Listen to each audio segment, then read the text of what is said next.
Furniture manufacturers association സംസ്ഥാന committee ആഹ്വാനം ചെയ്ത വയനാട് പുനരധിവാസ വീടുകളിലേക്ക് ഫർണിച്ചറുകൾ നൽകുന്നതിന്റെ ഭാഗമായി രണ്ടാം ഘട്ട ഫർണിച്ചറുകൾ കയറ്റി അയച്ചു.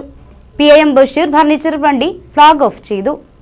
ഫർണിച്ചർ മാനുഫാക്ചേഴ്സ് അസോസിയേഷൻ സംസ്ഥാന കമ്മിറ്റി ആഹ്വാനം ചെയ്ത വയനാട് പുനരധിവാസ വീടുകളിലേക്ക് മുഴുവൻ ഫർണിച്ചറും കൊടുക്കാമെന്നു പറഞ്ഞതിന്റെ ഭാഗമായി നെല്ലിക്കുഴിയിൽ നിന്നും സമാഹരിച്ച 35 ലക്ഷം രൂപയോളം വില വരുന്ന ഫർണിച്ചറുകൾ Kothamangalam block panchayat president PIM Basheer flag off ചെയ്തു. ഇവിടെ യൂത്ത് കോൺഗ്രസിന്റെ നേതൃത്വത്തിൽ ഏകദേശം 10 ലക്ഷം രൂപയുടെ ഫർണിച്ചറാണ് ഇവിടുത്തെ വ്യാപാരികൾ നൽകിയിട്ടുള്ളത്. വ്യാപാരി വ്യവസായി ഏകോപന സമിതിയുടെ നേതൃത്വത്തിലും വ്യാപാരി വ്യവസായി സമിതിയുടെ ഒക്കെ നേതൃത്വത്തിൽ നിരവധിയായ സഹായങ്ങൾ ഇവിടെ നിന്ന് കൊടുത്തിട്ടുണ്ട്. ഇപ്പോൾ ഏകദേശം 35 ലക്ഷം രൂപയുടെ ഫർണിച്ചർ നമ്മുടെ ഈ പ്രദേശത്ത് കൊടുക്കുകയാണ്. ഹുമയുടെ നേതൃത്വത്തിൽ 10 കോടി രൂപയുടെ ഫർണിച്ചറാണ് ഇവിടെ നൽകുന്നത് എന്നറിയുന്നു.